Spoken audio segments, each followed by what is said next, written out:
I wasn't expecting a red carpet. I wasn't expecting a hug, a toast, or a warm seat at the head table. But I didn't think they'd put me in the hallway. Literally. The hallway. The vineyard estate in Sonoma was breathtaking, rolling green hills kissed by the last golden light of autumn, ivy-covered stone walls, and white peacocks wandering near marble fountains like they belonged there. Isabel always did have a flair for theatrics. Her wedding was no exception. The main hall was strung with crystal chandeliers, fresh peonies in champagne flutes, and a live string quartet that played Vivaldi as guests arrived. My Uber had barely come to a full stop when a man in a slate gray vest opened my door. "Rachel Blake?" he asked.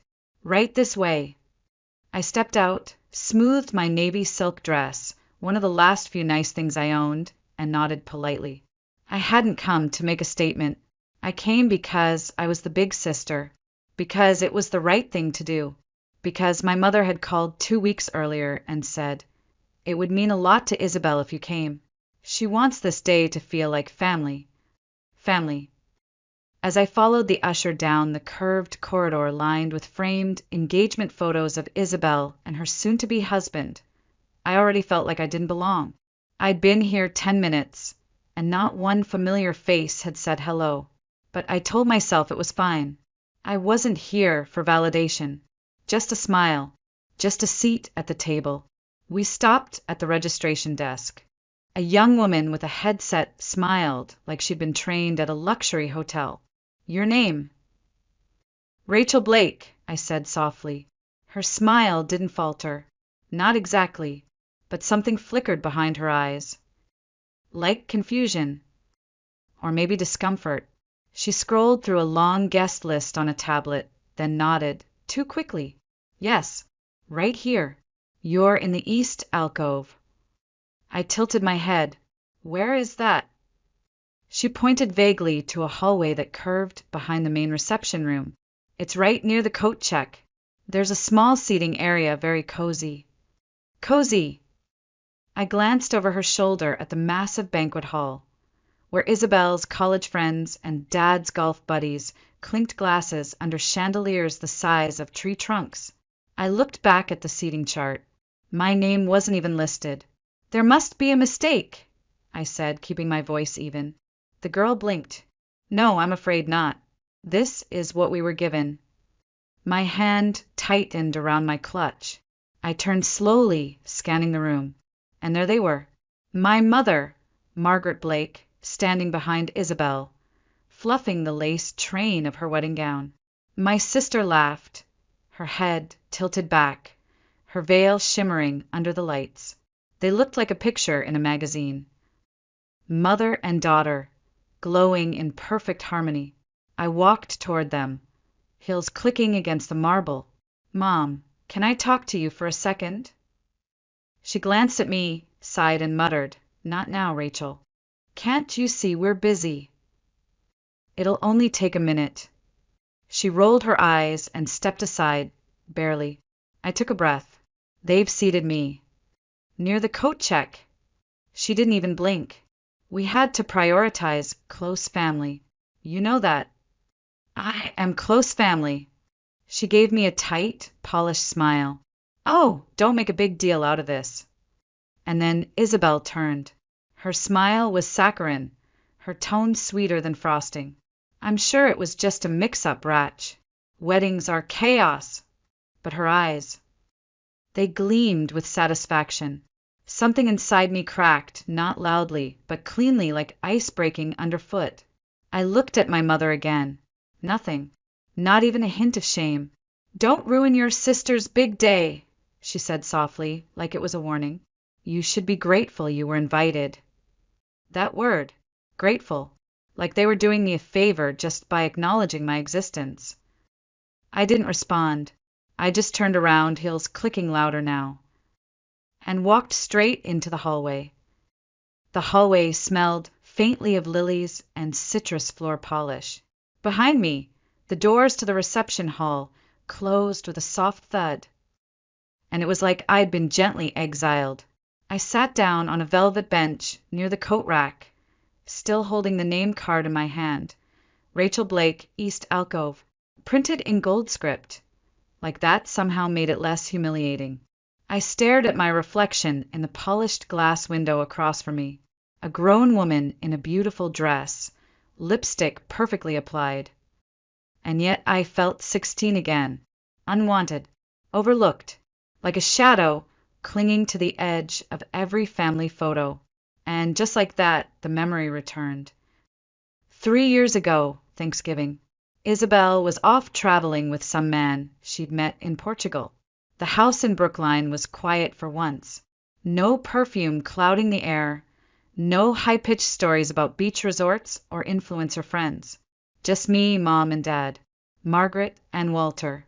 That afternoon, while the turkey roasted in the oven and the kitchen filled with warm cinnamon and sage, Mom asked me to go upstairs and grab a box of old family photos. "We're making a memory album," she said, "for Isabel's engagement." I smiled, nodded.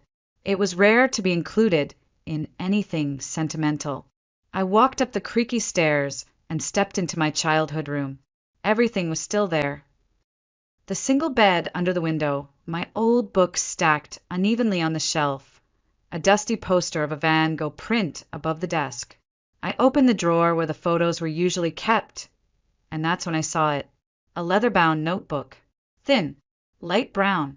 It sat inside the vanity drawer, tucked under a silk scarf. I don't know why I picked it up.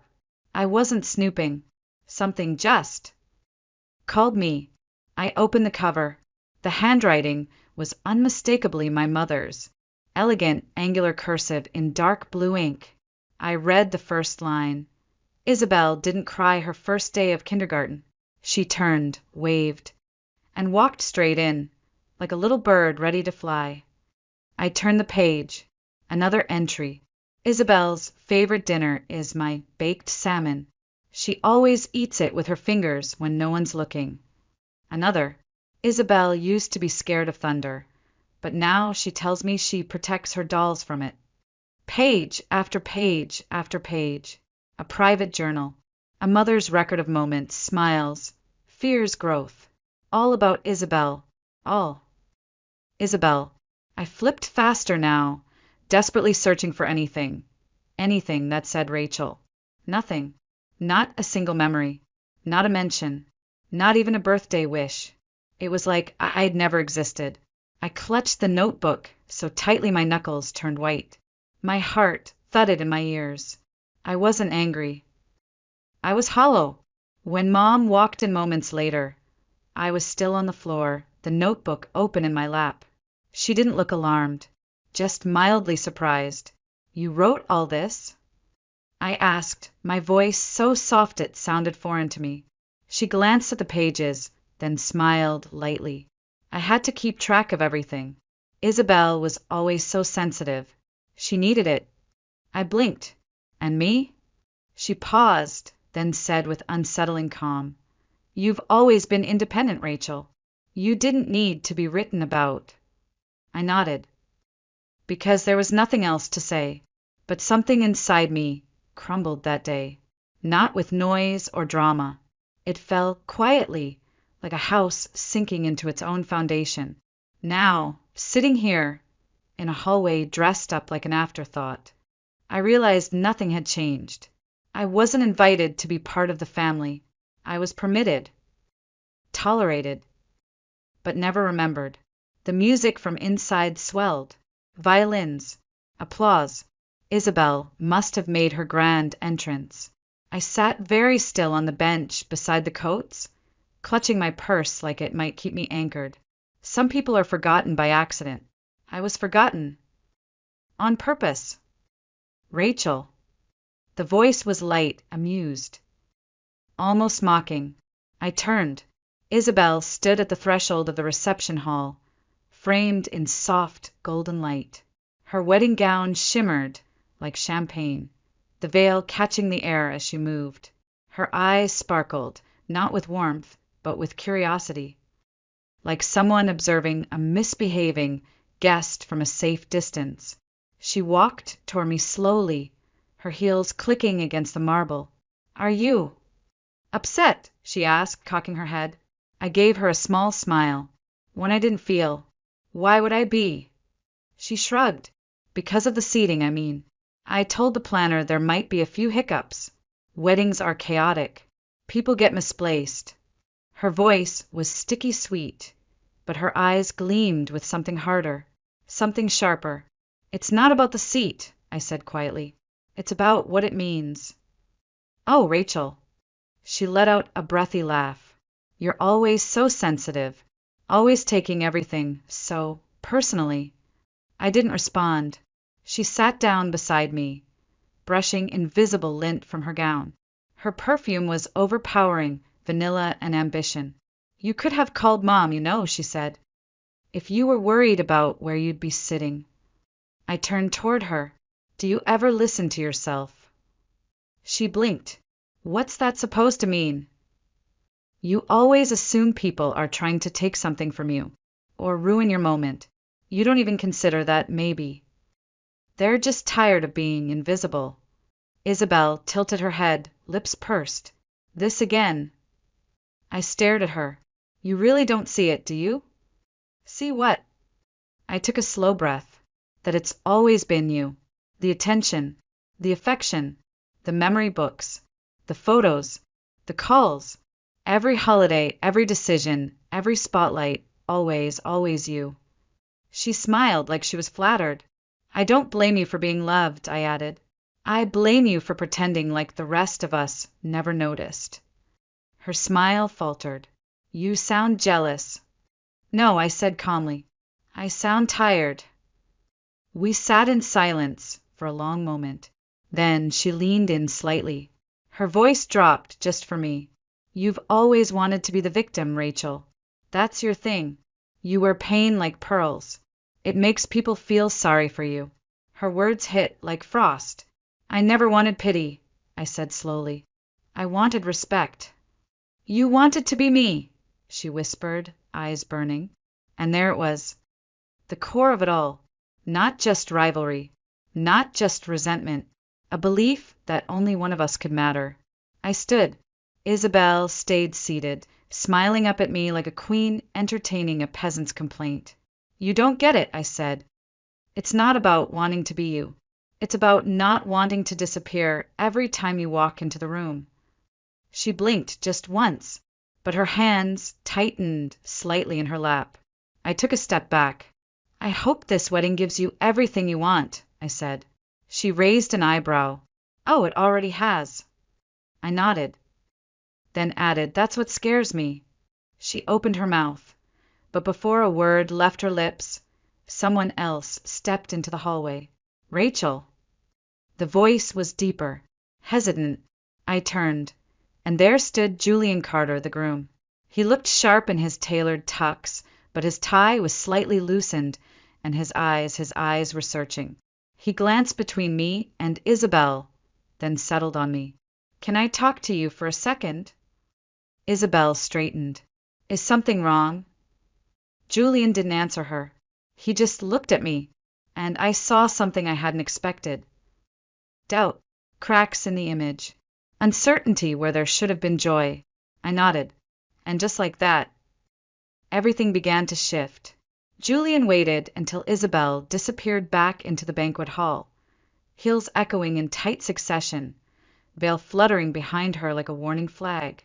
Then he turned to me again, his jaw tight, his hand still clutching a champagne flute that he hadn't touched. Sorry about that, he said. For what? I asked, though I already had a dozen guesses. He sighed, seeing you sitting out here. It didn't feel right. I gave a short, humorless laugh. That makes two of us. He looked down at his drink, then back at me. Can I ask you something personal? I hesitated, then nodded. Julian stepped a little closer, lowering his voice. Has Isabel ever said anything about me to you? Anything strange? Off? The question startled me. I blinked. Why? He rubbed a hand across his face. Because lately she's been different. Sweet in public, sure, but behind closed doors. Controlling, secretive, obsessed with appearances. It's like she's performing a version of herself. and I'm just another prop in the scene. I didn't speak at first. My mind went back to the last family dinner, when Isabel called Julian the most manageable man I've ever met, and everyone laughed. Except me, or the time she bragged about how money is safer in a quiet man's wallet. I should have said something then, but who would have believed me? Now, though. Julian was asking, and his eyes, dark, uncertain, held a kind of quiet desperation. You might want to brace yourself, I said, because I don't think you really know who Isabel is. His face tensed. I'm starting to realize that. Suddenly, a soft voice cut through the hallway. Feminine. Calm. Sharp as crystal. Then maybe I can help make things a little clearer. We both turned. Diane Carter stood at the other end of the corridor, holding her phone like it was a loaded weapon. She looked flawless in a navy gown that draped like water over her frame, platinum blonde hair, swept into a perfect chignon. But it was her presence that stilled the air, not beauty, not wealth, but something else. Authority. A woman who'd seen too much and smiled too little. Mother. Julian said, surprised. She walked toward us, heels silent on the tile. A friend of mine runs the studio where Isabel gets her styling done, she said. Last month, I changed a fitting time, and they accidentally sent her backup files to my email. Julian's brow furrowed. What files? She handed him the phone. For a moment, he just stared at it. Then, slowly, his thumb began to swipe. I couldn't see the messages, but I didn't need to. I could read them on his face. Confusion. Disbelief. Then something deeper. Betrayal. His hand began to tremble. She said, his voice cracked. She said she's training me. That I'm too predictable. That once she has your trust, she'll control the estate through me. Diane nodded. She also texted her stylist about a plan. 6 months post-wedding, she'd file for legal control over shared assets. Quote, as long as I stay sweet, the house will be mine before he even realizes it. Julian's mouth parted slightly. His shoulders slumped. Like the foundation of everything he believed had just been ripped from beneath him. I stepped closer, gently placed a hand near his elbow, but not quite touching. He looked at me, eyes reddening, voice low. How could she? And for the first time, I didn't feel like a ghost at this wedding. I felt like someone who had been watching the storm roll in long before anyone else saw the clouds. I'm sorry, I whispered. He shook his head. I'm not. I'm glad I know now. Diane's gaze met mine.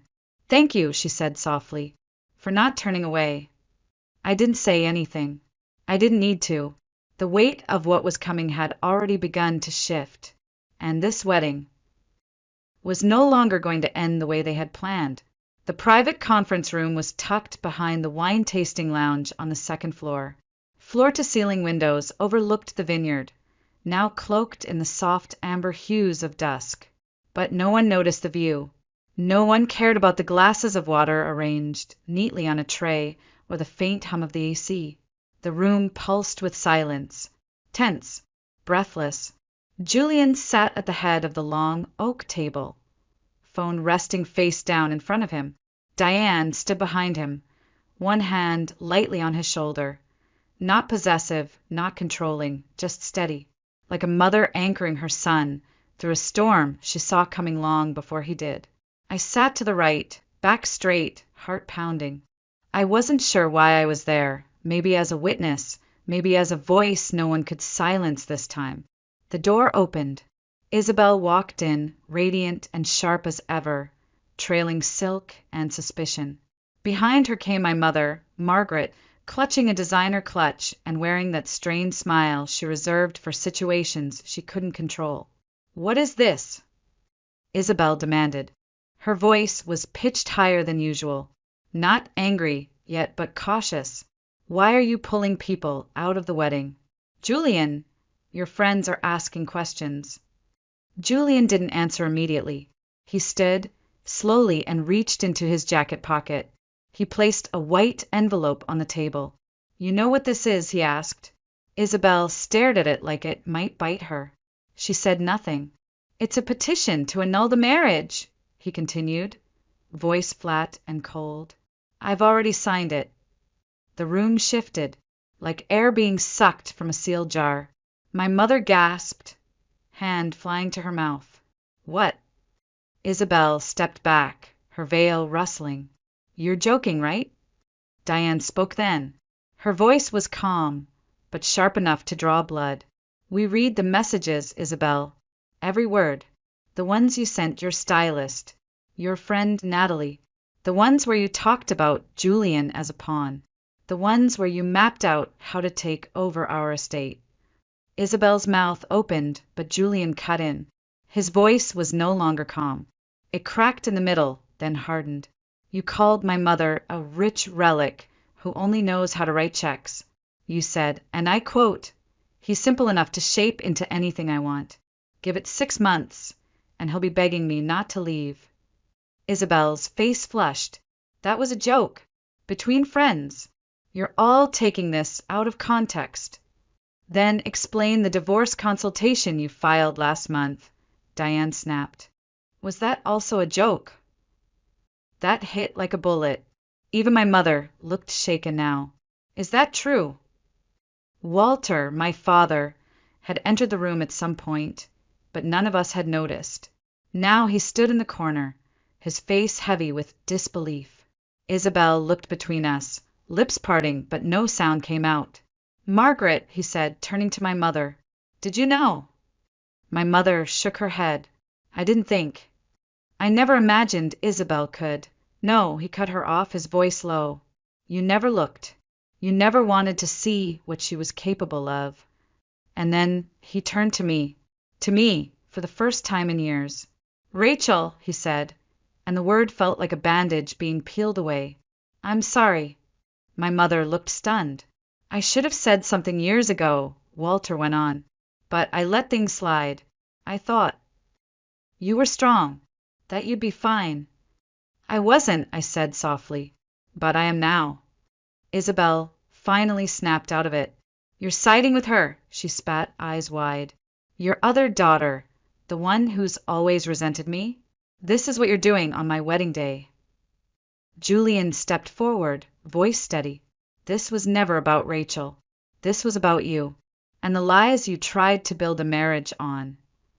I love you, Isabel cried, desperate now. I just didn't want to lose everything. I was trying to build a life. Diane's eyebrow lifted. That's what love looks like to you. A 5-step strategy to own someone.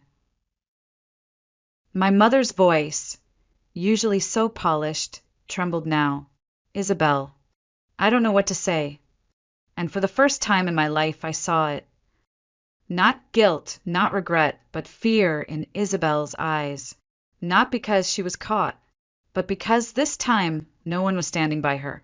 Isabel didn't storm out of the room. She exploded from it. The doors to the conference room slammed behind her, veil flaring like a broken flag. Her heels struck the tile with manic rhythm as she marched down the hallway, silk gown rustling like fire. Her perfectly styled hair had come loose around her face, and the diamonds on her ears shook with each furious step. The rest of us followed, but slower. No one rushed after her. No one tried to stop her. By the time we stepped into the main reception hall, the music had paused. The quartet had lowered their instruments. Hundreds of guests turned to look. Glasses frozen midair, conversations cut in half. And there, in the middle of the floor, stood Isabel, panting, flushed, eyes wild. You all think this is funny, she screamed, spinning around as though the chandeliers themselves were mocking her. You think this is okay? To humiliate me on my wedding day. No one answered. The room was a sea of stunned silence. Julian stepped forward, his face unreadable, his shoulders squared. No one humiliated you, Isabel, he said. You did that to yourself. She laughed loud and cracked. You love me. Julian, you said you loved me. I did, he replied, until I realized you never loved me. You loved the idea of what you could take from me. A few guests shifted in their chairs. One woman near the bar muttered something to her husband. The ripple of realization began to spread. "You're ruining everything," Isabel cried, her voice splintering. "Months of planning. Every detail. For this? Over a few messages that meant nothing." Diane walked beside her son now, elegant and composed.